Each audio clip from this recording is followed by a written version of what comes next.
الكوارث الطبيعية تجتاح العالم منذ بداية هذا العام، وكأن الدنيا تتهيأ لأمر ما. منذ مطلع العام الجاري، يشهد العالم وقوع كوارث طبيعية مثل الزلازل والفيضانات والعواصف الرعدية التي ضربت العديد من الدول، وأبرزها تركيا وسوريا وأمريكا وأستراليا والفلبين وإيطاليا. وهذه الكوارث أودت بمئات الآلاف من الناس والمواطنين. ولكن نأتي للسؤال المهم: يا ترى ماذا يحدث في إيطاليا؟ يبدو أن الزلازل التي حدثت في تركيا ستترك وراءها الكثير من الفيضانات والدمار بالدول المجاورة لها، ففي إيطاليا بدأت فيضانات عارمة في ولاية سكاليتا بإيطاليا، وإغلاق المدارس بمدينة سيينا بعد هزات أرضية قوية وخطيرة.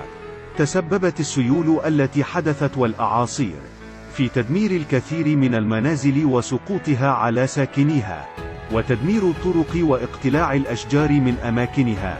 وأعلنت إيطاليا حالة التأهب في 5 مناطق بسبب سوء الأحوال الجوية، حيث بدأت عاصفة شديدة جنوب إيطاليا بالتدمير في العديد من الأماكن، مع هطول أمطار غزيرة وربما تتسبب في فقد المزيد من الأرواح. وذلك في الوقت الذي تتعرض فيه بعض المناطق للعديد من الحوادث مثل الزلازل المنتشرة الآن في تركيا وسوريا، وربما هي سبب رئيسي في فيضانات إيطاليا. وهذه الزلازل تسبب بعد حدوثها فيضانات وعواصف شديدة، وذلك حدث في عدة أماكن في إيطاليا مثل جزيرة إسكيا، حيث قتل الكثير من الأشخاص إثر هبوط أرضي وعواصف رعدية مميتة.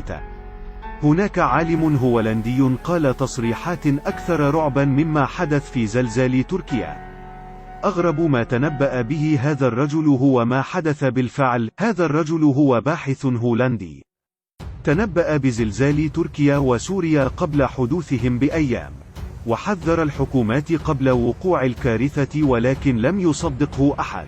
وللأسف توقعاته كانت صحيحة 100%.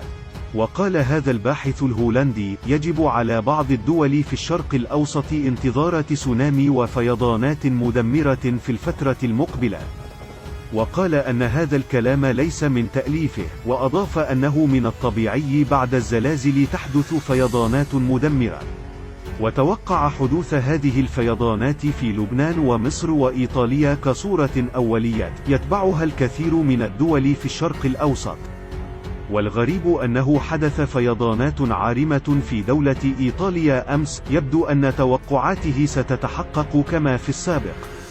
عزيزي المشاهد، هذا الرجل متخصص في علم الزلازل، ويتوقع طبقا لدراسات وأبحاث، وما يقوله ليست توقعات للمستقبل فقط، هو يتحدث بعلمه ومجاله، مثل علماء الطقس والأرصاد. في إيطاليا أغرقت المياه الطرق، وجرفت عددا كبيرا من السيارات، وتسبب سقوط أشجار وانهيارات بقطع العديد من الطرق المحلية وتعطل مصالح المواطنين وصعوبة الانتقال. الأمر الذي عقد عمليات الإسعاف وصعب عليهم مهمة الوصول للضحايا. واستمر الطقس السيء في قسم كبير من إيطاليا، مع رياح شديدة في الساحل الغربي. ونفذ رجال الإطفاء في ميسينا العديد من عمليات الإنقاذ للأشخاص المحاصرين في السيارات التي غمرتها المياه، والمحاصرين في منازلهم، بينما تم تعزيز قوة الإنقاذ الإقليمية بإرسال رجال من الكوماندوز الشرقي في صقلية، وفقا لوسائل الإعلام المحلية.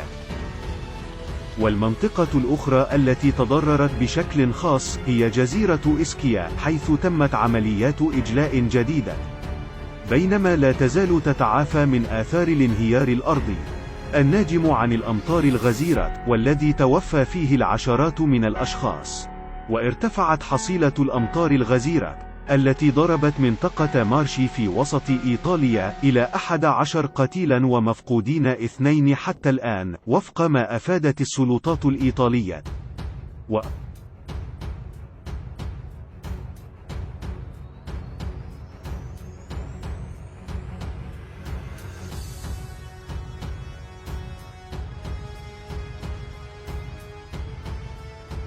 وأورد بيان لمركز شرطة أنكونا أن عمليات البحث تتواصل للعثور على المفقودين، وإن همرت أمطار غير مسبوقة تعادل كميتها منسوب 6 أشهر من المتساقطات على منطقة مارشي، متسببة بفيضانات وسيول من الطين. وفي كالابريا هطلت الأمطار بغزارة في جميع أنحاء المقاطعة، وأنقذ رجال الإطفاء العديد من الأشخاص المحاصرين في منازلهم.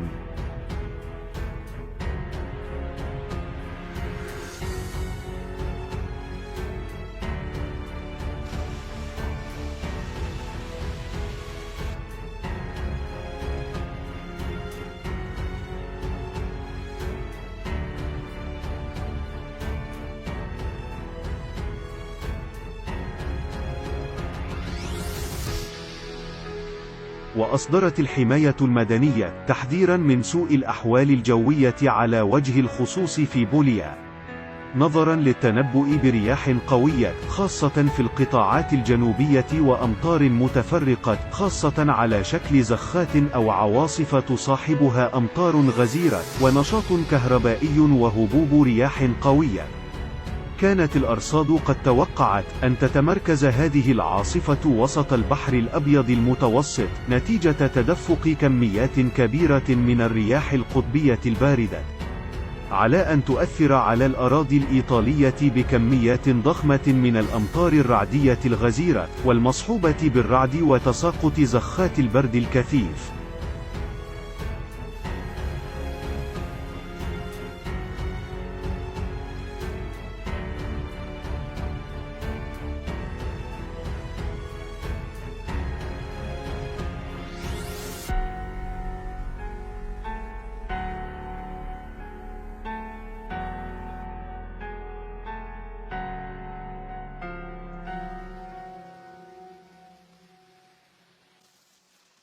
نظام الضغط الجوي والفروقات في درجات الحرارة ستساهم في زيادة شدة تأثير هذه الحالة، حتى أن تأثيرها سيصل إلى دول المغرب العربي، والذي سيكون على شكل رياح شديدة وأمطار غزيرة شمال البلاد، وانخفاض ملحوظ على درجات الحرارة.